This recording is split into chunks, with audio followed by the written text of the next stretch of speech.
On first down, they hand off to Marlon Mack. Huge hole, 50-yard line. He's at the 40, still going near sideline. He's at the 10. He's at the 5, and he will score. Touchdown, Marlon Mack. Touchdown, INDY.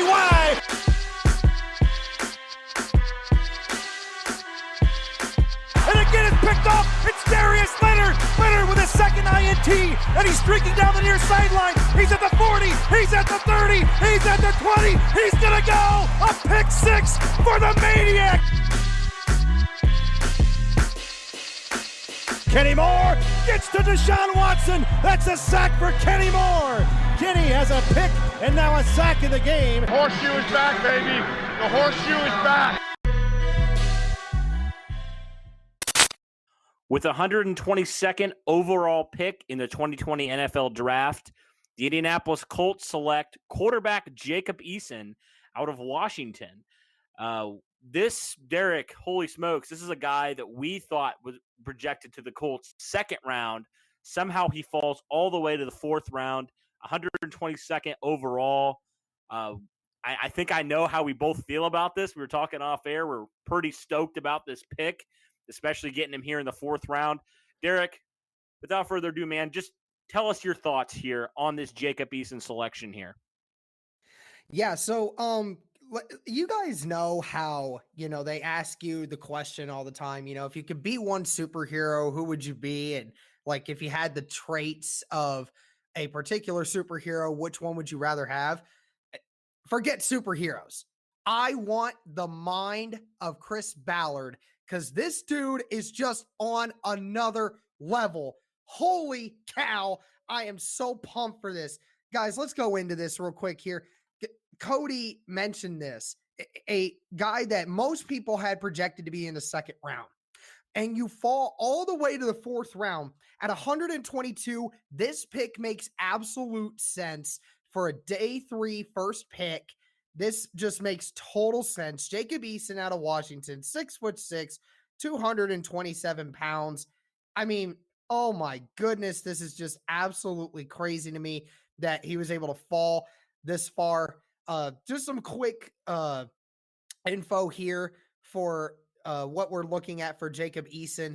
So obviously was the 2015 National Player of the Year for Gatorade in Washington. So he was very highly regarded coming out of high school. He was actually the #1 pro-style offensive quarterback coming out of high school, and then went to Georgia, where he played for 12 games as a true freshman, and then got injured his sophomore year, early in his sophomore year, where Jake Fromm took over. And then Jake Fromm won the spot out, and then Eason transferred in 2018 to Washington. Did not play that year because of transfer rules. And then in 2019, obviously played for Washington, finished the season with 23 touchdowns, 8 interceptions. Cody's going to mention some more of those stats here. But, oh my gosh, guys, like this made me and my brother who are watching this together so happy when we saw that name come up on the screen. This was a guy that was supposed to go in the second round, and you got him in the fourth. I mean, holy cow, Ballard. Holy cow, Ballard. Yeah. Cody, why don't you tell us a little bit more about him and your thoughts on this, and I'll jump in again. Yes. So at Washington, 13 games last year, he was 64 completion percentage, over 3,100 yards, 23 touchdowns, 8 interceptions. He's a guy that I think fits this scheme perfectly. He's a guy that is kind of the anti-Jacoby Brissett, if you will. He's a guy that actually is kind of in that same mold as Phillip Rivers in terms of he's kind of a gunslinger. He's a guy that's not afraid to use his arm. He's got a rocket arm, which I know is something that was drawing us to potentially even taking Eason in the second round, because I would argue he has the biggest arm in this draft. And we know Frank Reich and his, love for the quarterback, obviously being a former quarterback. This is a perfect fit, I think, for Jacob Eason and for the Colts, because, he's a guy that has a pretty good completion percentage last year, guy that has a big arm, a guy that's, the Colts had one of the worst downfield I think I saw a stat. The Colts were dead last in terms of deep passes, completely dead last. And Jacob Eason and Phillip Rivers, these guys will push the ball down the field. They will not make you dead last. They will make you one of the best teams in terms of pushing the ball down the field. Now, there are some questions about, he maybe trusts his arm a little bit too much, which is probably something, honestly, that I could see Frank Reich, teaching Eason. And the good news about this one is Eason doesn't have to start right away. He's not going to be a guy that's thrown into the fire there week one as a rookie, trying to figure out the game. He can sit for a year. He can sit for 2 years if Phillip Rivers really is a guy that, if he has a really good year, and gets signed to another 1-year deal and then retires and calls it quits. Jacob Eason could have a couple of years learning behind Phillip Rivers, a similar type of quarterback. And, Phillip Rivers has been one of the best quarterbacks to do it in the NFL. And so overall, I really like this pick. It's a great, great value pick, especially with what the Colts are wanting to do offensively. And, man, you look at this draft, Chris Ballard, it was funny because he had like a Zoom conference with the local media, and somebody asked him, they're like, why didn't you address the quarterback? And he said, we're not going to force it. Yes. He said that. He's repeated it time and time again. We're not going to force it. You certainly didn't force it here. You end up with your potential quarterback of the future. And Derek, let's just look at what the Colts have done here. Now in the first 4 rounds, they've taken 3 offensive guys, 1 defensive guy. They found their potential wide receiver of the future, their potential running back of the future, and now their potential quarterback in the future. All who have fallen, and all who I think are better talents than when they were drafted. I think the Colts got a lot of steals in this draft. Jacob Eason is arguably the biggest steal just because he has the physical tools. He has everything that you're looking for in a starting NFL quarterback. And so for me, this is the perfect fit for this Colts vertical offense. You add a tight end in Trey Burton. You add Michael Pittman, T.Y. Hilton, who obviously we've seen for years. He's a guy that likes those deep shots. Zach Pascal, Paris Campbell, who's another burner. I mean, this Colts offense could potentially be one of the best offenses in the league, especially now with adding Jonathan Taylor. Like this offense, man, they are loaded. They are loaded. And that was one of the things that, when talking about, do you draft a quarterback? Do you not draft a quarterback? One reason why I was kind of on the board of like, yeah, I think you should draft a quarterback is because, beyond this year, you have nobody under contract. Now you have Jacob Eason for 4 years. You have some stability at the quarterback long-term. You have some talent there beyond Phillip Rivers. So I guess for this question, Derek, kind of the last question, unless you have other things, and this is where I kind of thought about this right away. I'm like, well, what does this mean for Jacoby Brissett? Do you trade him? Do you just outright cut him? Because you're going to save some money either way. Or do you just hang on to him and you roll with 3 quarterbacks? What are your thoughts here on what the Colts should do now with Jacoby Brissett in the wake of this drafting Jacob Eason here? Yeah, and what you said before about the value pick, I mean, this is about as big a value as you can get. A guy that could sit for a year or two, learn under Phillip Rivers and under Frank Reich, and get better as time goes along, and just get better at his mechanics. With Jacoby Brissett, that's a good question. I know people are certainly trying to still trade. I would not be opposed to Chris Ballard trading him for another pick in this draft, or maybe somebody for a next year's pick. I would not be opposed to that. You could even afford to cut him now if you wanted to, but I don't think they would cut him. I think they would ultimately you would just trade him. But ultimately, that's a good question. It does definitely look like Jacoby Brissett is not going to be that guy of the future, at least not at this moment in time. But, certainly the door is still open for that. But, I mean, let's go back to Eason here again real quick. We're going to go back to some of the positives and the negatives that you're getting from Jacob Eason. Keep in mind, folks, he has played 25 games in college. 25 games. He is not a guy that's had a lot of experience. He's a relatively young guy and inexperienced guy when it comes to quarterback.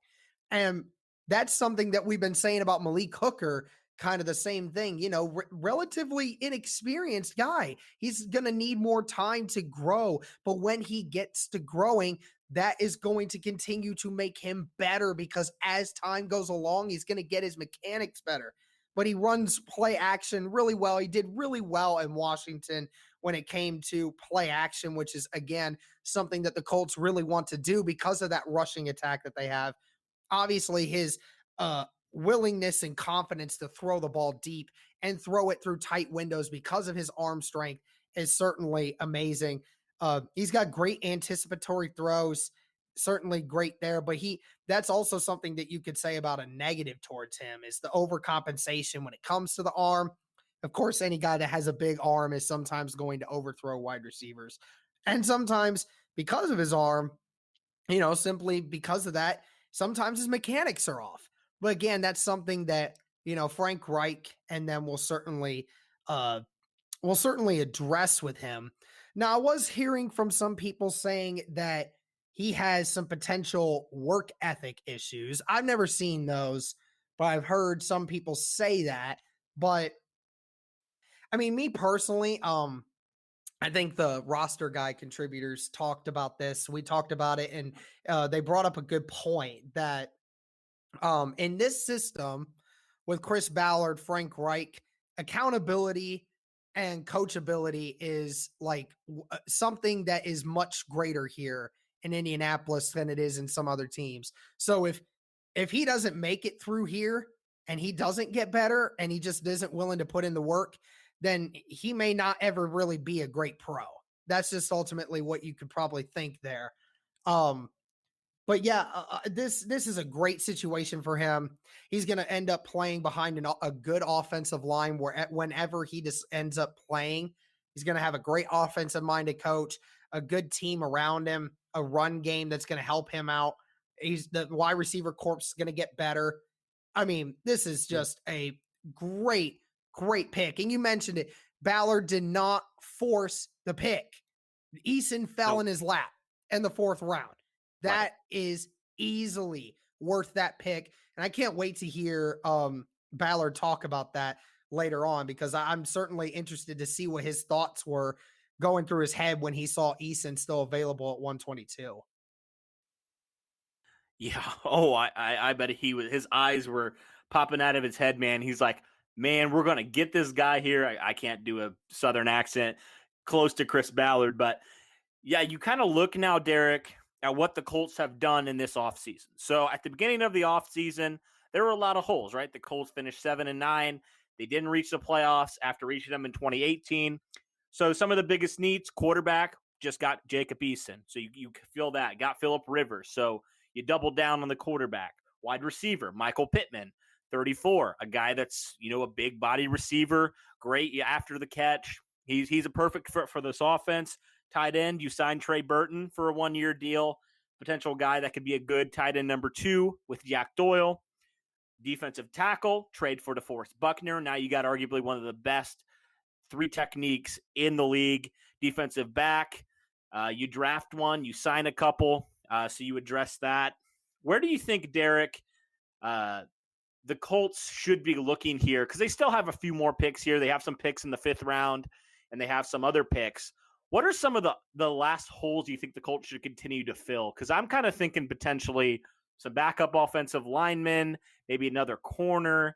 What are some of your thoughts on what do you think the Colts should do here? Now they found their quarterback, so they don't need to take a quarterback.